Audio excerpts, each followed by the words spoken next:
So this is a really unique program because I'm going to start out and do just some high overview of dementia.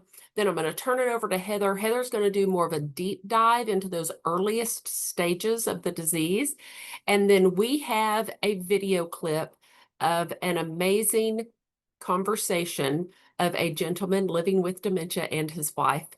And he comes to the day program, and you're just going to get to hear from his point of view and from the wife's point of view. They're very, very honest, and it's a remarkable video, and then we'll discuss that a little bit.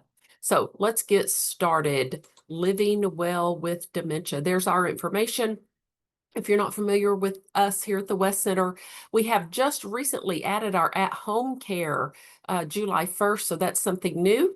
You're also going to see that we have rebranded our education right there. It says Dementia IQ, so that is our education department now. Of course, we've got our residential and our respite care and our senior day program, and then we do short-term dementia-specific rehab. There's our objectives for those of you that are getting your CEs. And then let's look at the latest statistics about, and this is from the Alzheimer's Association. And when it says ADRD, Alzheimer's disease and related dementias, we know there's over 130 different types of dementia. We tend to see 5 to 8 of them over and over again, but there's over 130 different types of dementia. Let's look at some of these numbers. About 7 million Americans living with Alzheimer's disease. By 2050, this number is projected to rise because let's think about why this is. Our silver tsunami has arrived. Our baby boomers are now all 61 and older. So baby boomers, which is our largest set of folks in the United States, all over the age of 61. 1 in 9 people age 65 and over has Alzheimer's disease, and 73% of those are 75 or older. Almost 2/3 are women. Women do tend to live longer than men. Latest statistics on, okay, I just got the new one. Life expectancy in the United States. Just a minute. I just looked it up because we finally moved up 1 year because we've been going back. Men are now at 77. Men are at 77, and women were at 82, I believe. That's right, as of August. Finally, we went up a year. We've been going back. Black Americans are 2 times more likely to have dementia. Hispanics are 1.5 times more likely. 54% of people having self-perceived difficulties in thinking or memory have not talked to a doctor. And 97% of primary care physicians wait for the patient or the patient's family to make them aware of symptoms or to request an assessment rather than them bringing it up.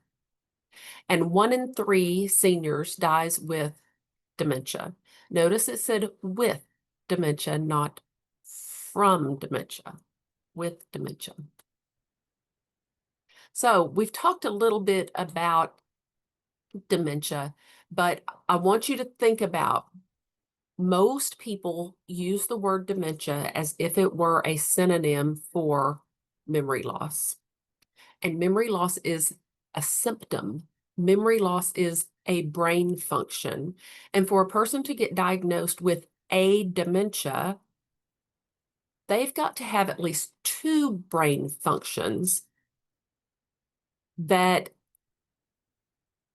are impaired to the point that it's interfering with day-to-day life or day-to-day function. And typically, it's 2 of these 3: memory loss, judgment, and language. Memory loss, judgment, and language. That being said, that means that a person can get a dementia diagnosis and not have memory loss yet. The memory loss is coming. We see this most often in FTD, frontotemporal dementias, and Lewy body dementia. It is not a normal part of aging. Notice that's in bold print down at the bottom. memory loss, dementia in general is not a normal part of aging. If there's any type of memory loss going on, then something is wrong. It might not be dementia. It might be an electrolyte imbalance. It might be a vitamin deficiency. It could be malnutrition. It could be depression. But we've got to talk to the doctor about it. There's a stigma, and we don't want to contribute to the stigma. We need to talk about it. We talk about heart health. We talk about everything else that's going on in our body, but when it comes to our brain, we don't tend to share and we don't talk about it, and we need to talk about it. So again, that word dementia is just an umbrella term, just like the word cancer is an umbrella term. If someone said my loved one's been diagnosed with cancer, we would say what kind, what type. If someone has been diagnosed with dementia, what kind, what type, what form.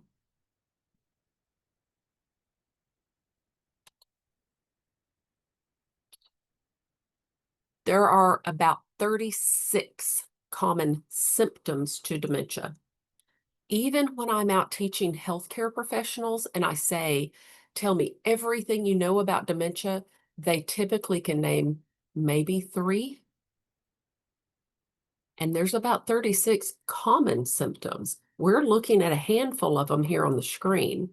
Memory, immediate memory, short-term memory, and long-term memory.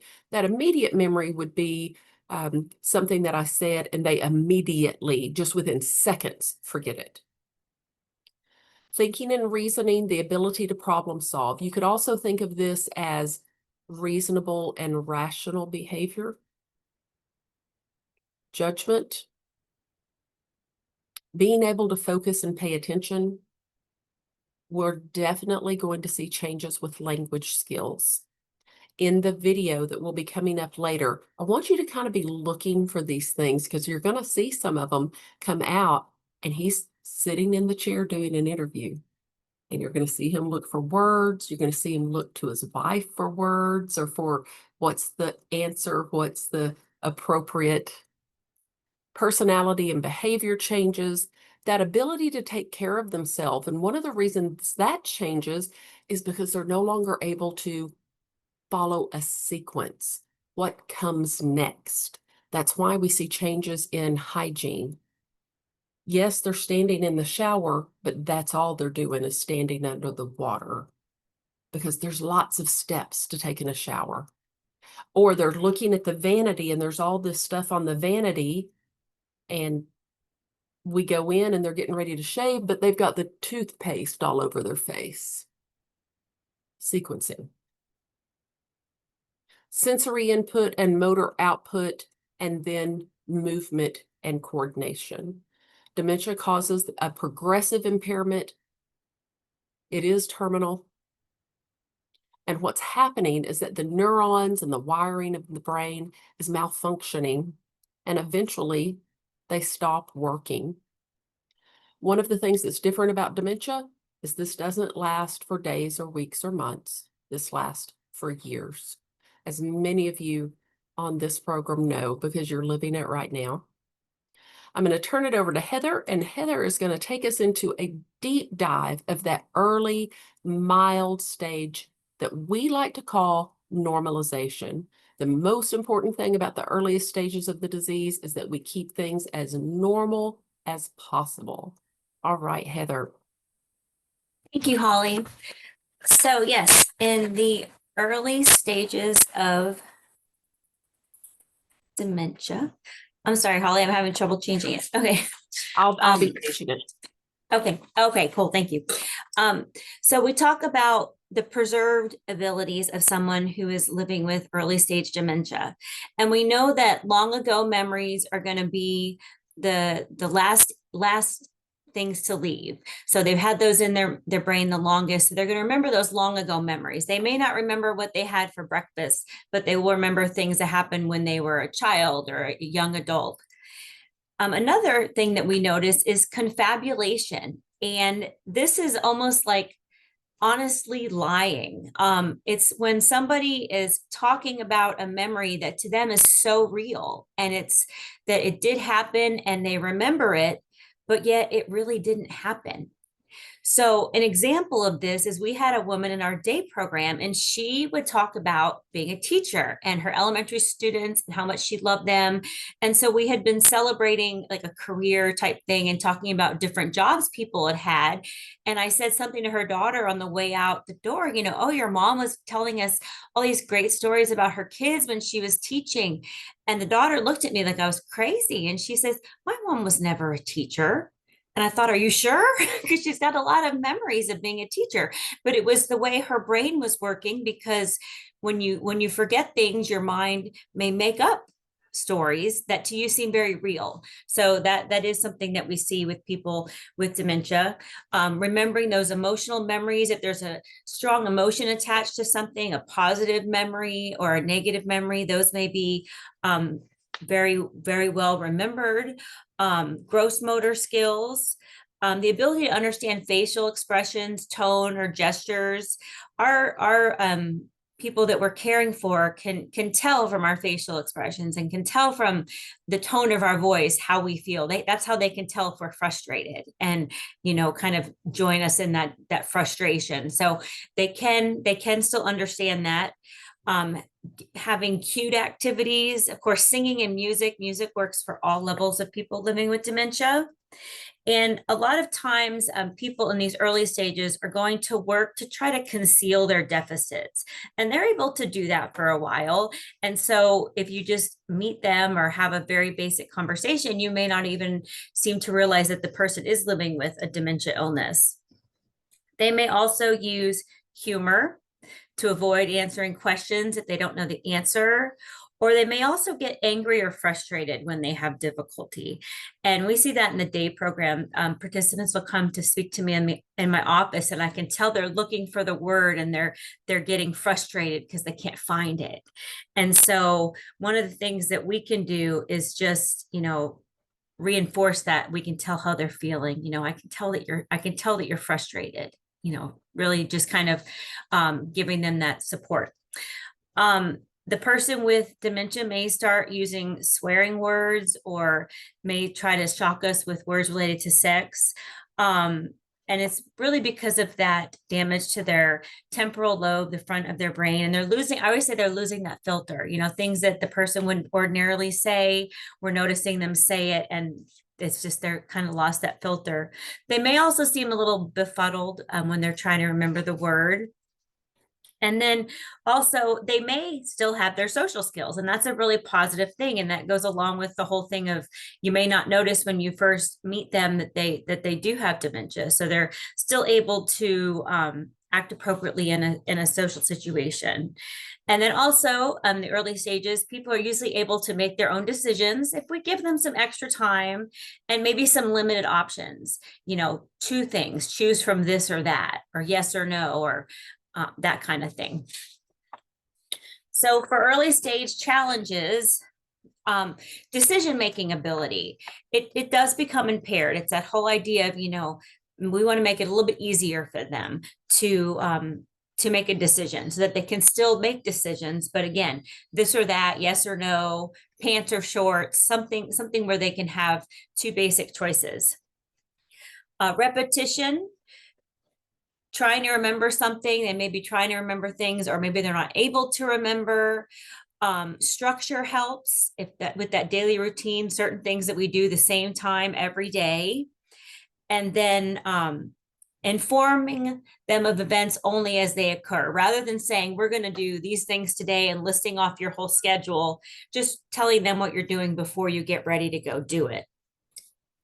We also see a lack of initiative and that apathetic feeling in people with early stage dementia.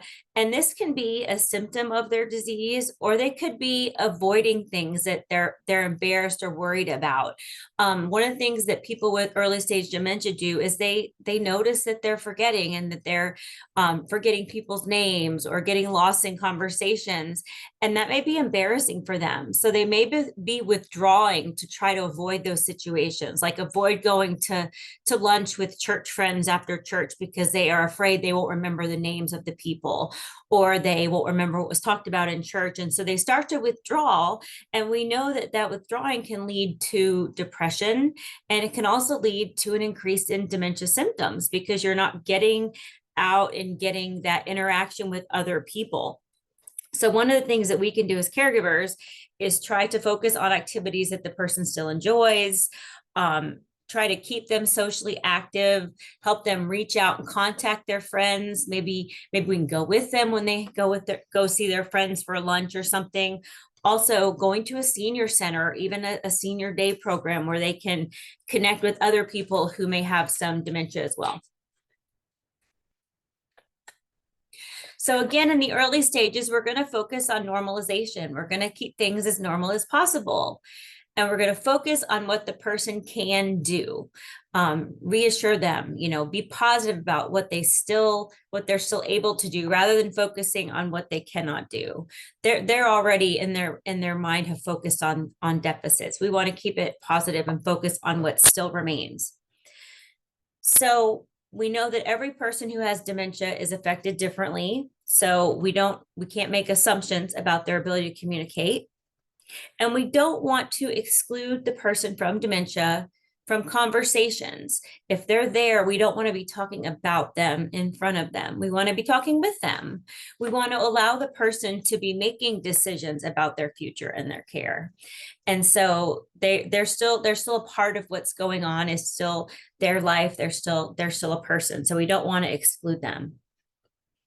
We also have to learn to slow down and really actively listen to them, because so often we are in a hurry, we're multitasking, we're rushing, and the person with dementia cannot rush. They have to process how they process.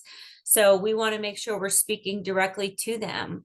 We're giving them our attention, and we're giving them plenty of time to hear us, to process, and to respond. Somewhere I heard it takes about 15 seconds for the person with dementia to process that information and have a response.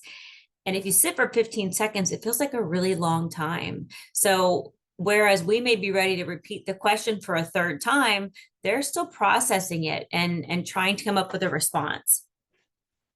We don't want to interrupt unless requested. So many times we want to jump in and try to finish their sentence for them, but we just want to wait and give them a chance to respond.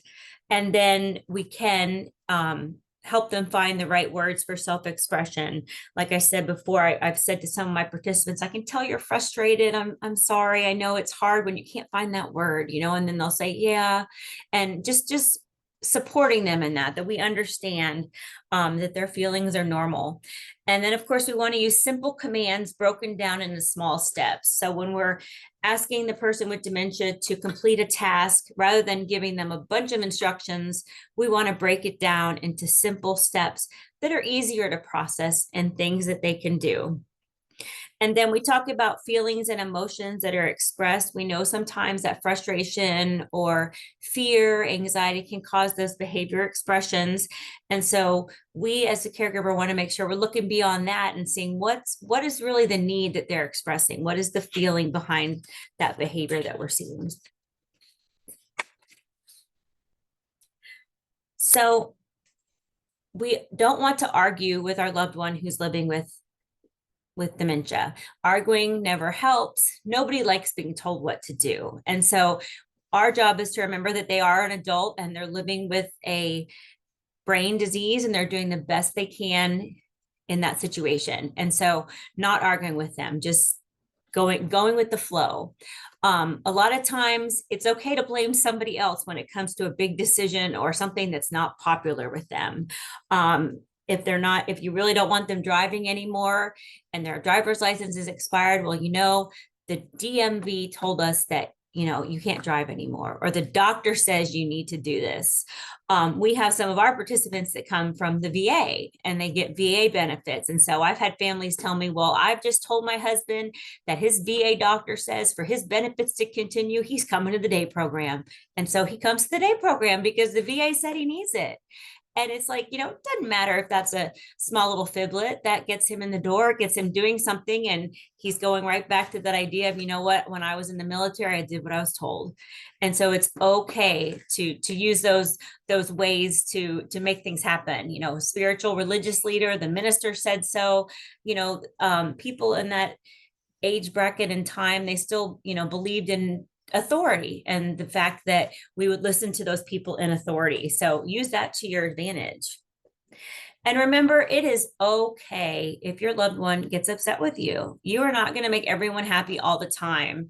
And when you are the caregiver and you are the one that's in charge, you do have to make those hard decisions and you have to stick with them and just accept the fact that your loved one may be upset. We talk about this with the day program too, when it comes to, somebody that's been isolated and they're at home by themselves and they're watching TV and sleeping all day. And their wonderful spouse decides they're going to go to the day program a couple times and they're going to be around people and they're going to, have their night and day back to where it should be. And they're going to have that interaction. And then if the person, doesn't want to do it, just standing firm, we're going to do this. It's for the best, and understanding that you're making the right decisions for your loved one. But still, of course, keeping communication open, allowing them to express their feelings. We talked about 2 choices at a time. Another thing is to make sure you identify for the person when they're unable to remember names. So if you are getting them to go out with friends, or a friend comes over to visit, escorting the person in and saying, honey, Betty's here to see you, rather than just assuming that she remembers Betty's name. So just, reinforcing who the people are. Also, providing physical touch and reassurance can be helpful for someone who's upset. We give a lot of hugs in the day program. I put my arm around a lot of people, and I joke, I'm not a touchy person, but for some people and for people with dementia, that hug can be so reassuring, and just knowing that somebody is there and someone cares about them, and it can be a great way to redirect and calm. Another thing we want to do is we want to make sure that we're not pulling away from the relationship with the person who's with dementia. So often we switch into the caregiver role and we just forget about just the basics, and just loving the person and seeing them still in the same relationship.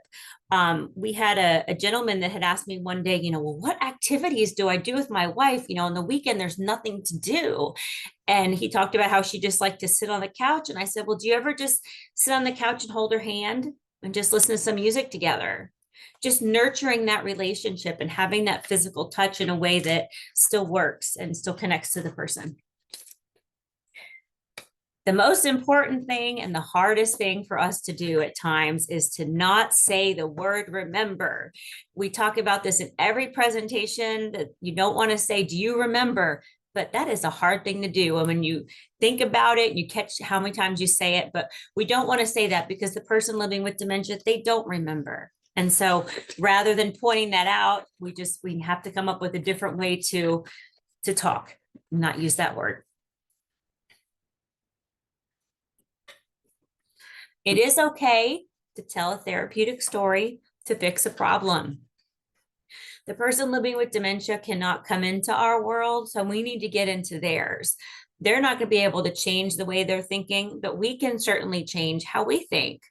So rather than getting emotional because they're telling us a story and they're upset, let's just go ahead and fix it. Perfect example, so often, someone stole my money and they're upset, and rather than arguing about it, let's fix it. Let's call the bank. Let's change the account, or let's take someone's name off the account. Let's just solve the problem. If they're looking for someone who's passed away, rather than going through where that person is, they're at the store or they're out playing golf. We'll see them later. I have a lot of folks that during the day with their early dementia, they know that, who dropped them off at the program. They're with their friends. They're doing great. And by the end of the day, they're looking for their mom. And so rather than saying, no, your mom's not picking you up, I'll be like, you know what? When your mom rings the doorbell, I will let you know. No sense in saying, well, it's not your mom picking you up, it's your husband, you know. So it's just going with the flow. You know what? They're interested in their mom. Let's talk about their mom, and I'll let you know when mom rings the doorbell. Distractions. When in doubt, everybody likes sweets, everybody has a snack. Puppies, kittens, animals, there are so many cute animal videos on YouTube. When in doubt, babies and kids, babies laughing videos. These are things that are just kind of universally enjoyed and soothing and fun. And then, of course, music. When in doubt, put on the music. And, a lot of times here at the day program, it's a tough day. We need to relax. So we put on the music. Or there's a lot of energy and we need to get up and dance and sing. And so we put on the music. So you just can't go wrong with music. So Holly did tell you all a little bit about John, and this is an interview I did with him talking about living with dementia. And you will notice some of the dementia behaviors that Holly mentioned, as well as I think when you first start listening, you almost don't realize that John has dementia. He does hide it well. And then as the interview goes on, we start to see more of those signs.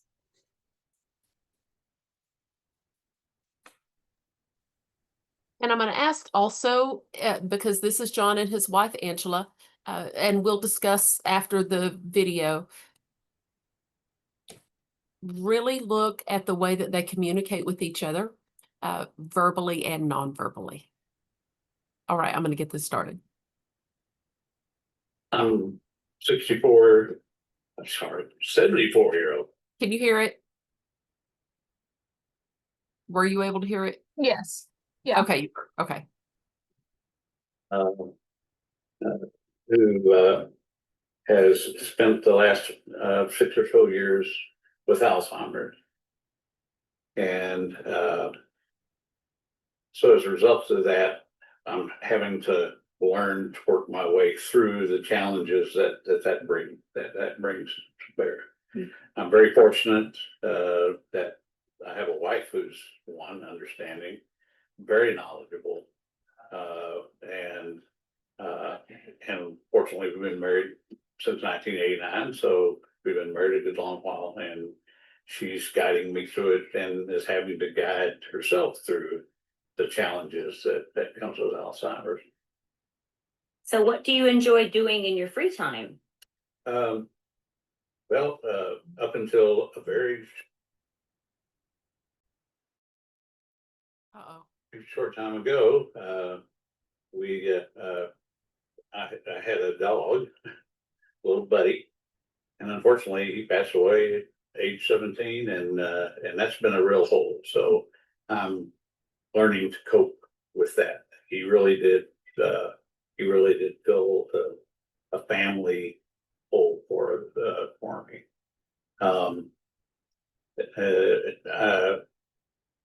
I have found that the Alzheimer's has hindered me from taking advantage of things that I used to do, which was I was a member of choir at church, the First Christian Church downtown. I was in the choir there, but unfortunately, because of Alzheimer's and everything else, shut that down. Thank God for James Elwes. I mean, that's really, I can't overemphasize enough, and I'm not saying this because of where I am, as far as this interview. It has made all the difference in the world.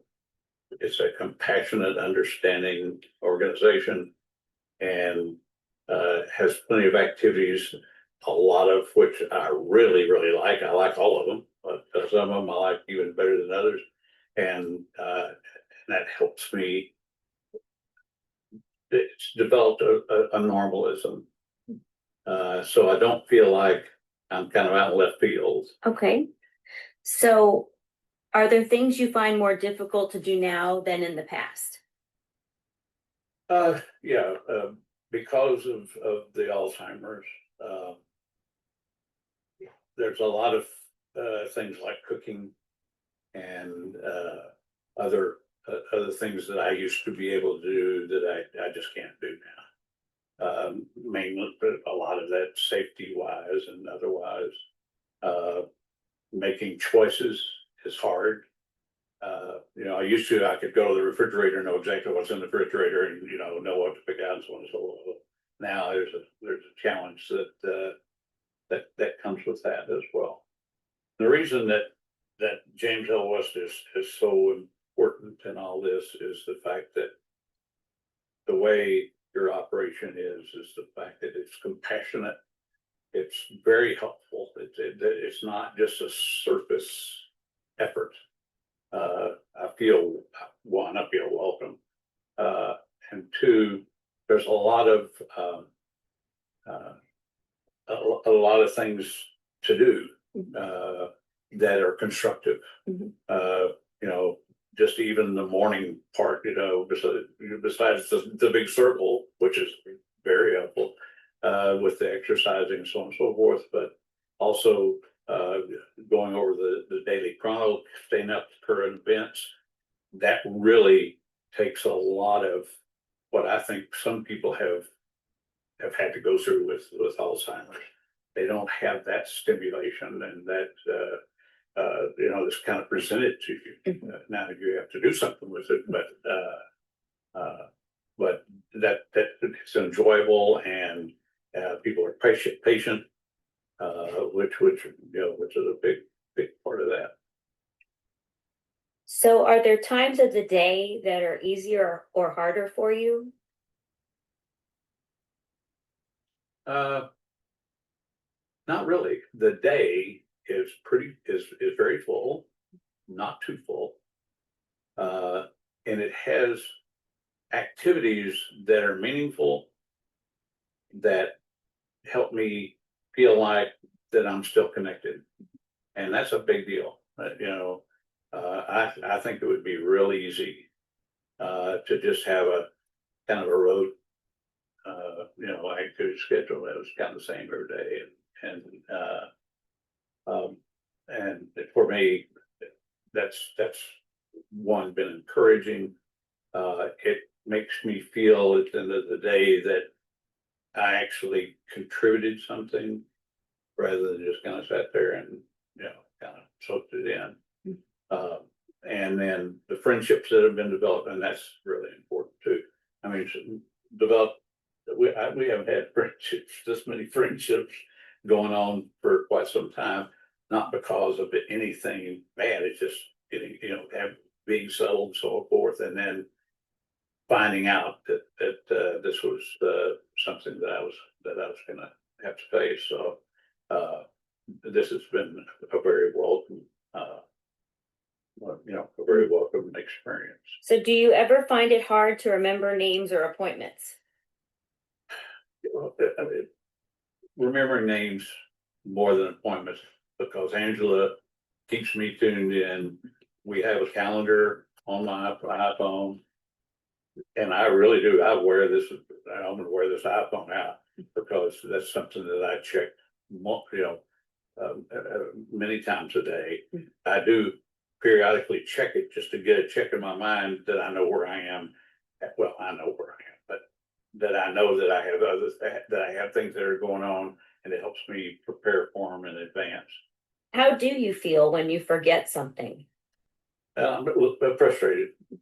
I've been fortunate up to this point to where I've drawn such a blank that it's just gone. So I haven't gotten to that point.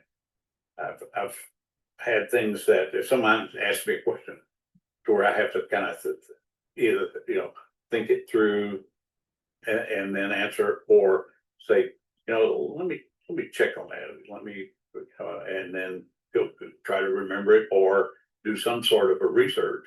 That's another thing the iPhone is good for, is being able to look things up. And that really I didn't realize how much that was going to help. I'm not only dependent on it. I mean, that's not the only thing that I can do to remember something, but having that having that ability to do that is a big deal. Are there things that make you feel anxious or upset?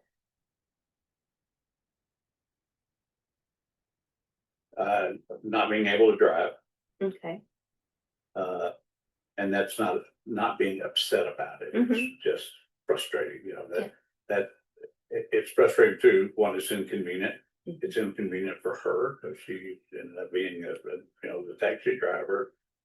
But at the same time, it is always that reminder that you got something that's wrong with you that's limited your activity. So that is a little frustrating, but it's not unbearable. That's the biggest thing through all of this that I've had, that's been the hardest for me to cope, is coming out of just a natural, flowing life and having all these things. You kind of have to do something else to get the same thing done or whatever it is. And so it's a little frustrating, but it's not unbearable, and it's certainly not something I lose a lot of sleep on. I don't. But it is frustrating. So, but it's my mom has had Alzheimer's. I'm grateful. I'm sorry Mom had to go through what she had to go through, but I'm grateful that I haven't yet gotten as bad as she got. So I'm very grateful for that. So what are you most proud of in your life? Well, first of all, having a wonderful wife, that's number one. But I'm proud to have had a productive career. I also, besides military, I got a degree in elementary and special ed. So I actually taught school for a little while. Was very much because I was getting my commission and then going in the military by the time all of the college part is over. But I did get a chance to experience that. Felt really good. I mean, it was very satisfying, and so that helped ameliorate the kind of the experience.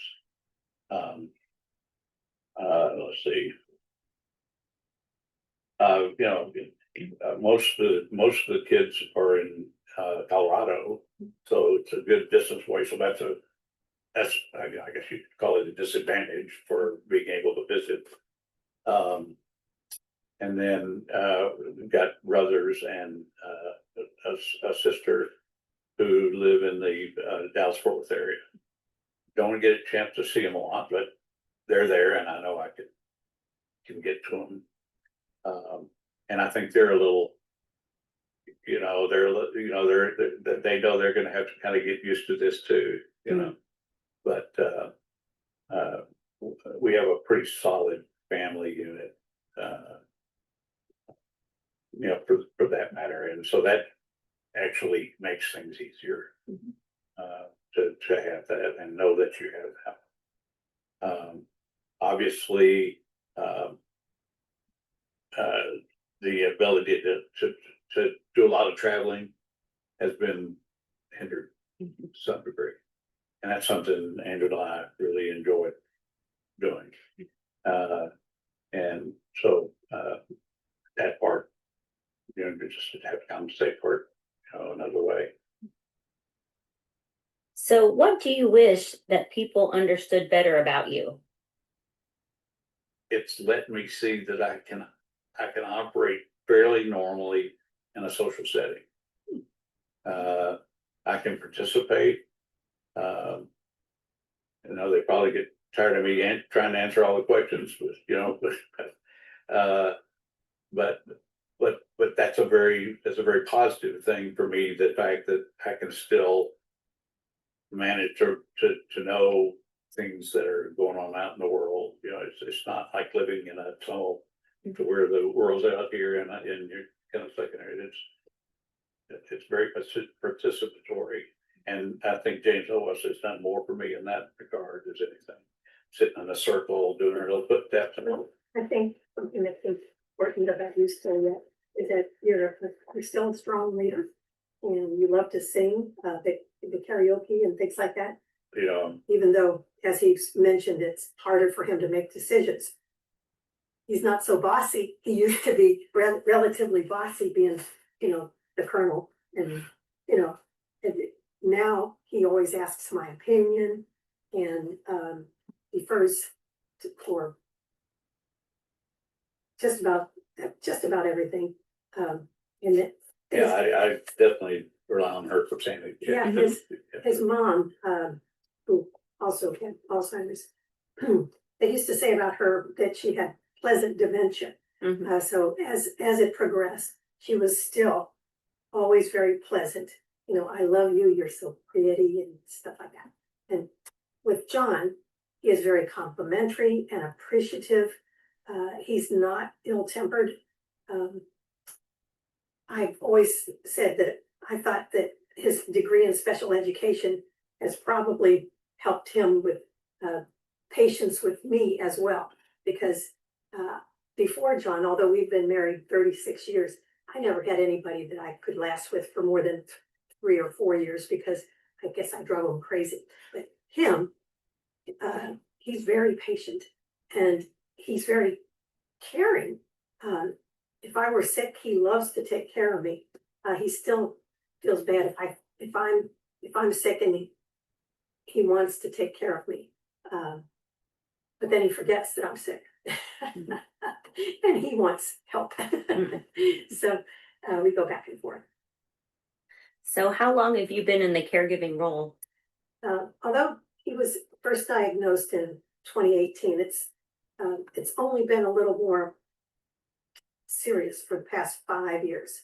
And then the past 2 years, maybe 2.5 now, is when it became a little dangerous for him to drive.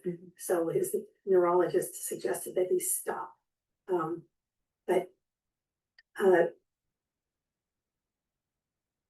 he's now considered 100% disabled by the VA. 70% of it is due to Alzheimer's. And that was figured out by them with 5 or 6 visits to various psychologists and psychiatrists and things like that, about 2.5, 3 years ago. And there's a geriatric care team at the University of North Texas. So what made you notice the first signs of memory or cognitive issues? I think I'd have to say it was when he would say I didn't tell him something. And he couldn't remember conversations. This was actually started back in about 2011, 2012. So earliest signs started back then. And I noticed he was having phone conversations with his boss, where the boss would say, how are you doing on such and such a project? And he would say, what are you talking about? He would not remember that they had a conversation, that there was a project coming due. And I wasn't going to interrupt that phone call, but I knew that they had talked about it. So he was forgetting conversations. Short-term memory loss is, something that I think was the most obviously apparent. And it used to make him angry that he would say, you didn't tell me that, or I didn't say that. Now he accepts that it probably happened if you say so. It's actually a lot easier to get along with, in some ways. Yeah, there was a real frustration. You always think, I've been pretty healthy in my whole life. And he's very smart. And so it comes to a point where you just don't want to admit that you're not, 100% or whatever. And so getting past that, I think, was one of the biggest hurdles, because I really don't feel that way now. Yes, but he did look into Alzheimer's drug trials. He did that on his own, and he even found a one before he did the Eli Lilly for 3 years. He did another one for about 8 months, and then they found that people were having brain bleeds, so they stopped that one early, and so he found another one. So he's doing what he can to maintain what he can, and I'm very proud of him for his initiative. So, what tasks or activities do you help with the most often? So every day is his medications, because he used to, although he used to do that by himself, he would either sometimes double what he was supposed to do or forget, and it might even be a day or two. And then he would, when he found that he wasn't taking his pills, he would get upset with himself. So I have to do that. I do all the laundry because he can't operate machinery very well anymore. He can't, well, he can go to it, and I've got to walk him through to turn the dial this way, push the button here. I might as well do it myself. So yeah, I can at least load the clothes into the barrel, in the Yeah. thing, so that, and he folds towels, and he doesn't remember where things go for putting things away, but he can fold things, and he takes out recycling. But he's never been good with finances, so I've always, we found that in the first 5 years of marriage, right. that we were running out of money and we shouldn't have. So we and went to the credit. my first wife had run all the money too, so. I didn't know that. So I was, so I thought, I didn't have any practice, so, and that's not an excuse, because that was just the way it was. Okay, your starter wife. Answer. Yeah. Like cooking, fixing his meals.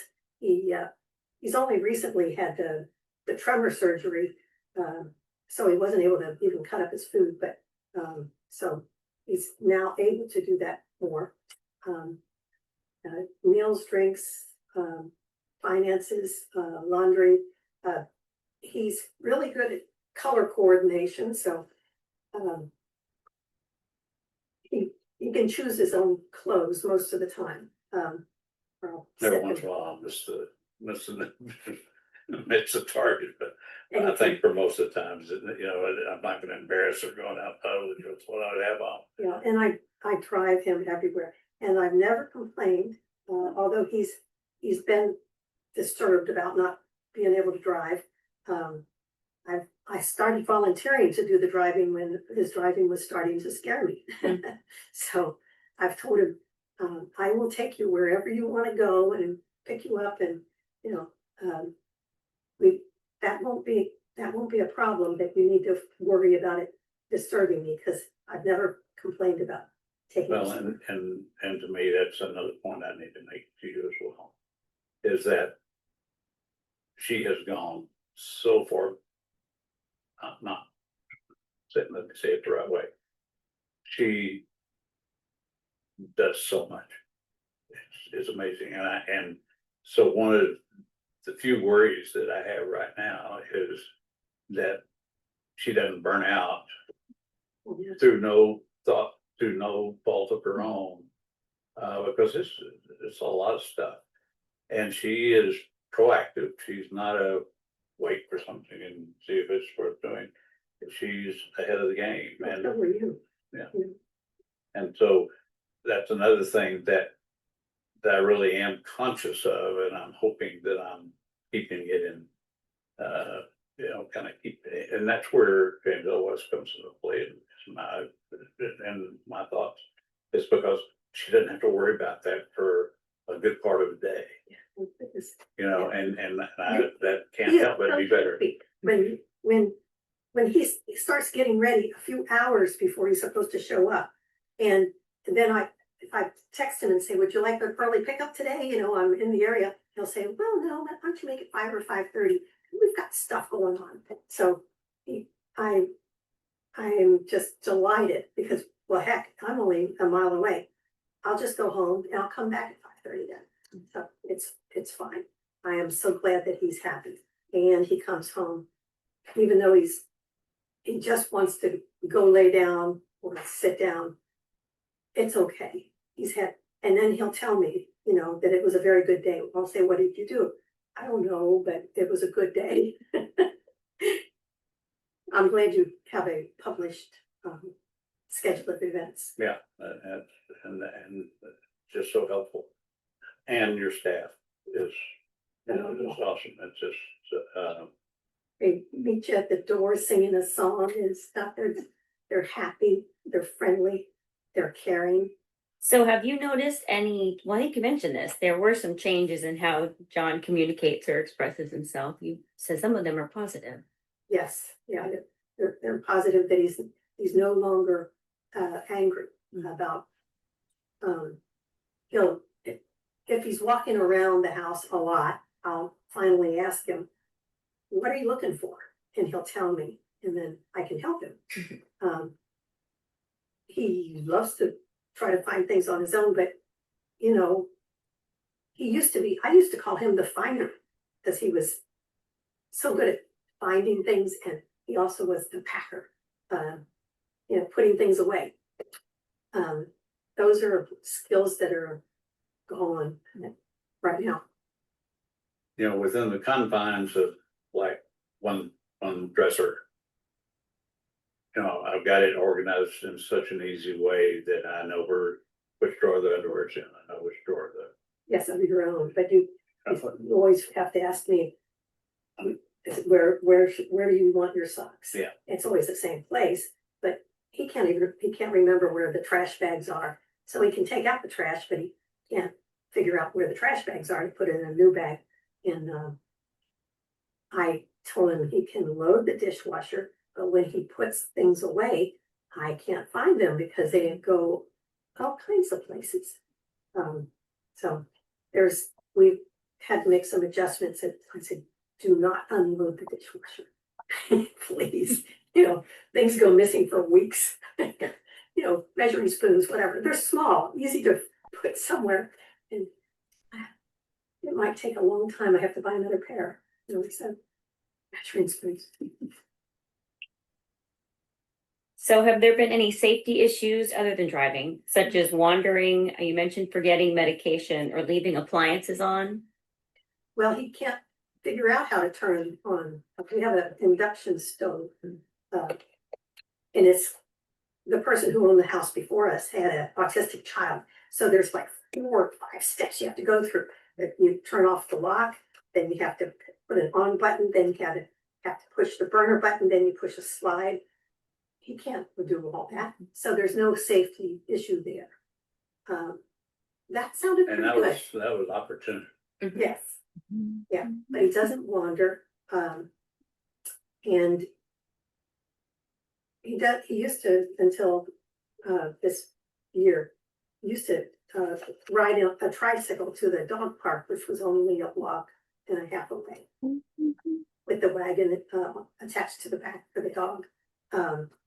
But I know that this is a degenerative thing, so it might happen, but I'll keep an eye on if there's more in the way of safety concerns. But right now, he loves being taken care of. Well, then on that note, how do you support his sense of dignity and independence?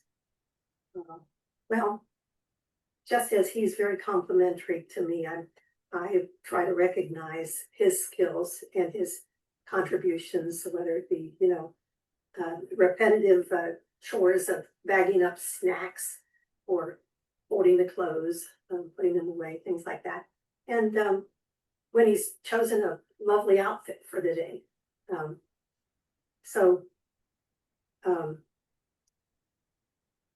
I think I try to support him and encourage him, and let him know that I'm delighted that he's so happy to come here. And then when he does tell me about that he likes encouraging the other people, I think that's a real skill. He's a good team builder, team player. He was always like that, even as a senior officer. All of his people really liked him. Said that he was very encouraging to them. So that's something that we try to reflect towards one another. So what are your biggest challenges right now as a caregiver? Well, I right now the biggest challenge I have is that I haven't been able to. We tried having him go to a dementia care place for a week, but he's not ready for that, and he wasn't. I wanted to go on a trip in September, so what would be ideal is that if I had a caregiver that could be with him for breakfast and supper, but they could transport him to the day program, because then he would be happy all day long, but then they would take him home and prepare a meal and make sure that he took his pills. Because he won't remember to eat and he won't remember his pills and he can't drive. So I need evening care for a few days. And haven't figured that one out yet. And I'm still to the point that I can find my clothes and the top of chest drawers we have and everything else. I can find my clothes. I do it. I mean, I necessarily, get it all matching or whatever, but doing that and then putting the stuff in the dirty clothes, I can do that. So it's not, it's not a type of thing. It's And you're not lost and yeah. you can shower yourself. That's right. This was a problem before he started James West. He would not, we would have arguments about taking a shower. Now he wants to be clean and, presentable to come to James L. West. I had to put it on the calendar, shower every couple of days. And he would argue that he's already done that. And I'd say, no, because it doesn't say done on your calendar. So that means you didn't. And so you need one. But now I don't have to suggest it anymore. Not suggest it, but insist upon it. Because he's very now, he wants to be pleasant around other people. It's really weird to know that was stuff that I was missing out of, like going like, are you kidding me, John? I mean, how could you forget? How could you do this? And that's where. Now you have good routine. Well, that's true. And so that's where she has come in and really kind of normalized the experience to where, it's not a perfect thing, but, I keep my clothes in the closet, in a specific section. I can go in and get clothes. For most times, I think I match things fairly well, but And one of the good things is he wears a Fitbit. So this going around the house looking for things has increased his step count. So yeah, it's true. It's not all bad. Yeah, he can outwalk me in a day, even if he's just stayed home. So how are you taking care of your own emotional and physical health? Well, something that's helped me a lot is that our youngest son he's bought my Fitbit, my cell phone, and a membership to Orange Theory, which is normally people that are 20, 30, 40, they're a few decades younger than me, but except for the week or so that I was really sick, I've been taking high intensity training at Orange Theory, and that's helped me a lot. And I still like to write, so I do writing. I was a speechwriter for the Department of Defense, and I keep contact with my friends, mostly who are in San Antonio. What should other people know in order to provide respectful, person-centered care? That there are a myriad of agencies and options that are available, even taking him to the UNT, the geriatric team, after his last visit a week or so ago. They've had the Texas Agency for Aging call me up and offer housekeeping for 40 hours that I would have to use in 2 months. I didn't know they were going to do that. And then there's the VA. Well, that's not for everybody, but you know, that's something that we didn't know until we moved back up here after COVID, that, well, the VA said, why have you taken so long? Why did you not contact us sooner? And So it didn't know it's available. yeah, you know, Really? you know, they increased his disability, and we didn't know they would mail. They said, what kind of drugs are you taking? So I, you know, made a list of everything. Ended up, I didn't know the doctor was going to mail everything to our house. We would not have to even drive to the base, and you know, and then there's this Medicare guide program that has helped pay for respite care and $2,500 a year, which they said translates to about 6 days or 65 hours, something like that. If it's at home care. And then James OS has probably 4 or 5 different training classes every week, which is at no additional charge, whether they're online or in person, and social worker visit counseling, you know, that you can do in person. There's just more support available than I would have ever imagined. When his mom had Alzheimer's, And it just wasn't available. yeah, well, they did have someone who would come and exercise That's true. with her That's true. once a week, and she was on Meals on Wheels. But he had 5 siblings. We tried taking turns. Well, that doesn't work out real well because some of the siblings are not very helpful. Only 2 out of 6. The others forget. 2 out of 5. Well, 6 includes you. Well, yeah, I'm not, right off the bat. Yeah. But you don't have to rely on, That's true. you know, your children or your siblings. Maybe you used to, but now there's, I guess because of the boomer generation, there's a lot more focus on public support. I hope that keeps up, because I know various programs are getting cut back, but for now, it's pretty good.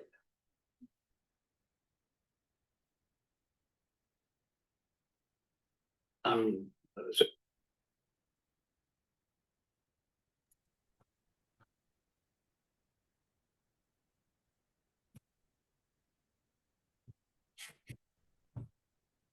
Heather, do you want to do a kind of a wrap up on that? Sure.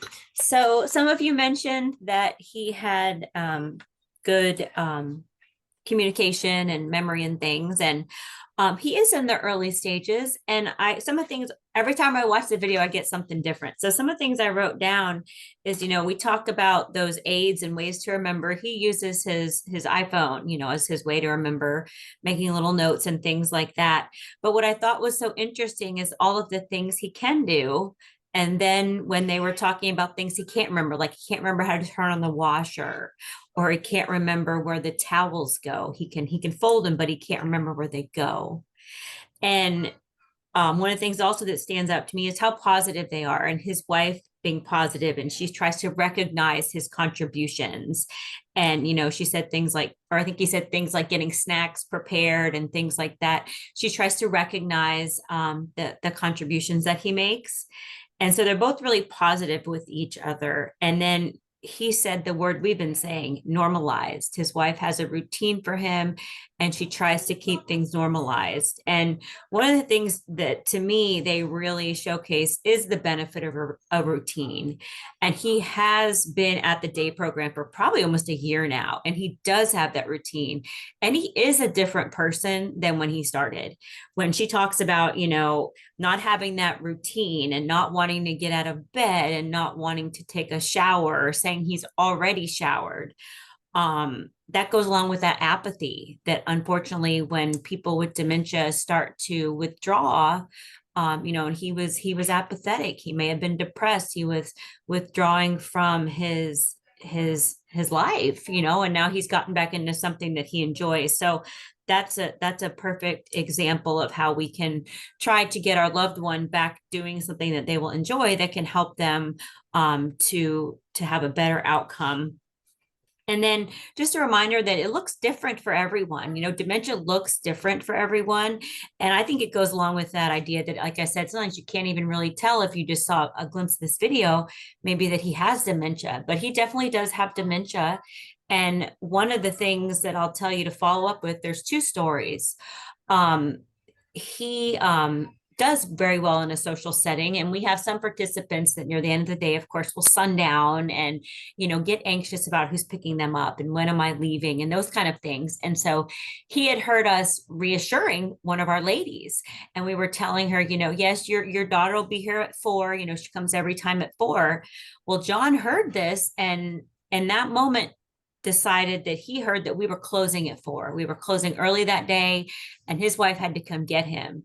So he called her in a panic. He was like, they're closing. You've got to get here. You've got to pick me up. And she came up to the program, and she was on her way to one of her classes, and she was pretty upset. And she says, why didn't you tell me you were closing early? And I thought, where did she get that? But it was because in his mind in that moment, although so many times he seems to understand and have the schedule of what's going on, he was sure that we were closing and told her we were closing and she had to come up here. And then it's so hard as the caregiver to funnel that through what's the dementia and what's really happening. Are they really closing early, or did he get turned around in his schedule? So that's just an example of something that happened. And then one final thing I wanted to tell you all about is his wife and him, they had both been really appreciative of doing the video, and it's part of a longer interview that we had done. And she was telling me, how much he enjoyed doing it, because he really does like to help people and to educate, with what's going on with him. And then a couple days after Holly and we did the presentation previously, and it was that afternoon later, and I was talking with John, and I said, hey, I just want to tell you how great your interview was and how helpful it was to our presentation. He didn't have a memory of it, of the interview, of doing the interview, of anything about it. And so it's just one of those things, it's just in the moment, it's different. So just kind of wanted to share some of that with y'all.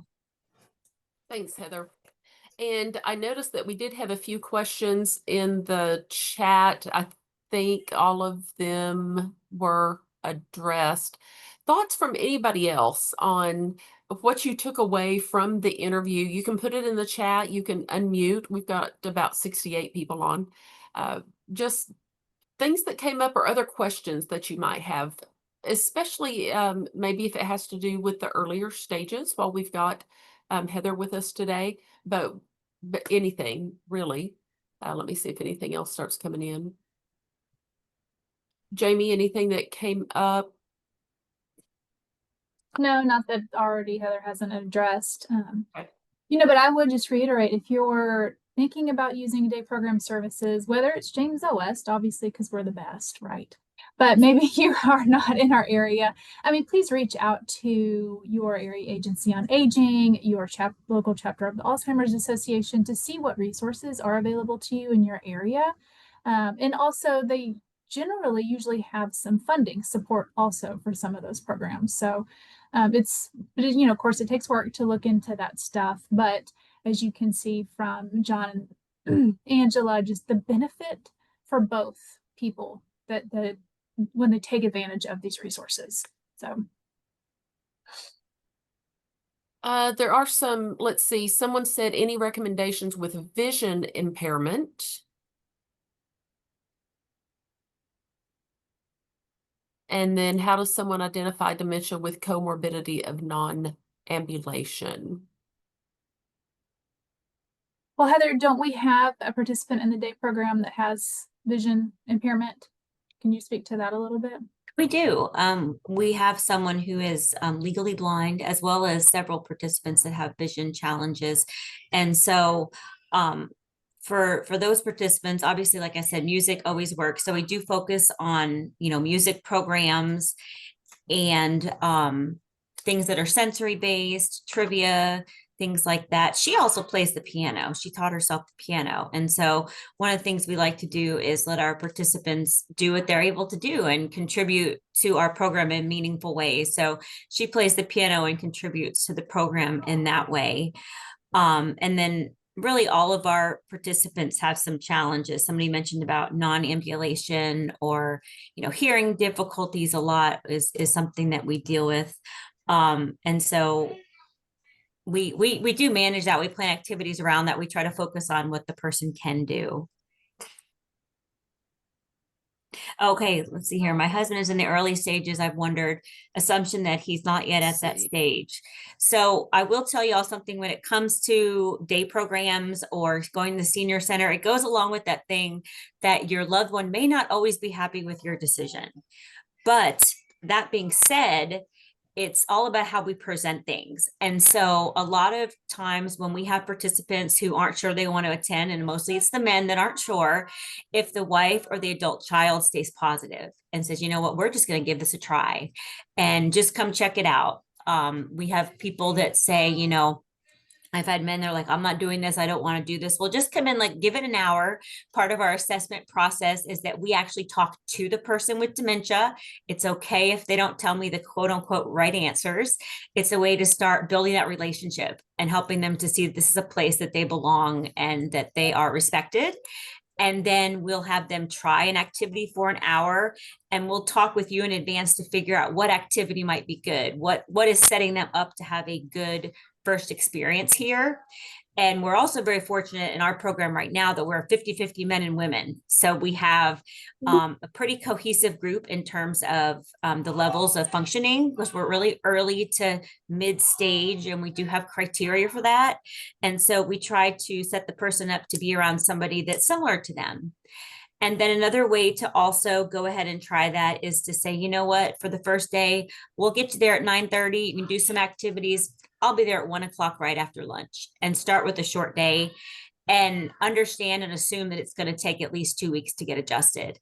And so the hardest thing for us as staff is when someone tries it one day and they do great, and then their wife picks them up and they say, why was I here?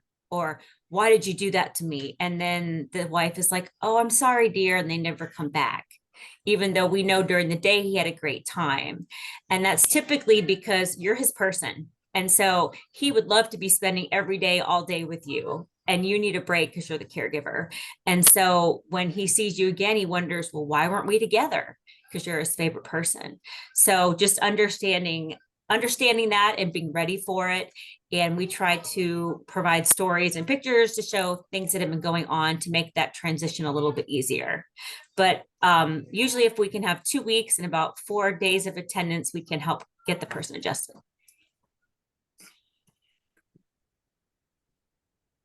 Therapeutic story why my dad can't travel to New England with us to take my daughter to college. At last respite stay drop off, he asked, why can't I go with you? Go check and see if I can come. Mhm. I guess I would ask if you're flying, I bet something's going on with the airlines, so that he couldn't travel with, well, whatever. I mean, you have to, driving. Okay. I might go with a health issue if he has any other type of back, leg, knee, any type of pain there. Heather, Jamie, what would be some other good therapeutic?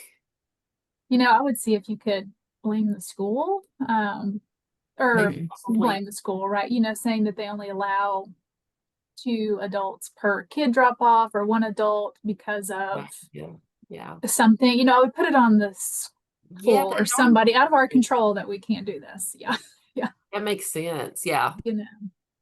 Yeah, or It even she's makes sense. Yes, it does make sense. They're only allowing 3 adults per student or 2 adults per student, whatever it is. I don't know why. We'll take a lot of pictures. Right. We'll video. We'll call We'll you, do a FaceTime video, you, or whatever yes. it is. Yeah, but blame the school. That's out of our control. Good thought. Uh, somebody, Go ahead, Heather. Somebody was Awesome. asking how many are in the day program? typically now we average about 23 people a day in the day program. And so we staff based on the number of participants that we expect. And we also do divide the group up into smaller groups because just like in daily life, we don't ordinarily do everything with a group of 20 people. So we'll divide it up into small groups based on interests, based on abilities.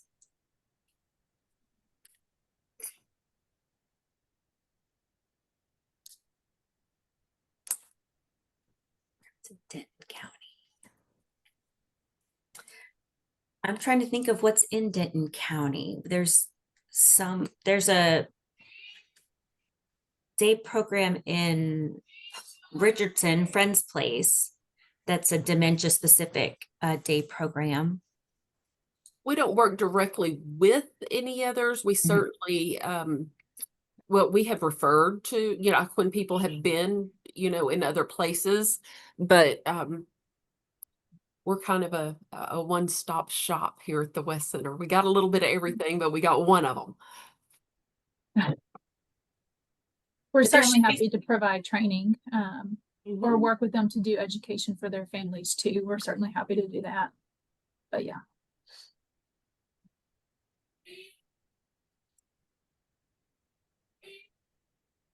All right, Jamie, do you want to recap? And if any other questions come in, we'll answer those.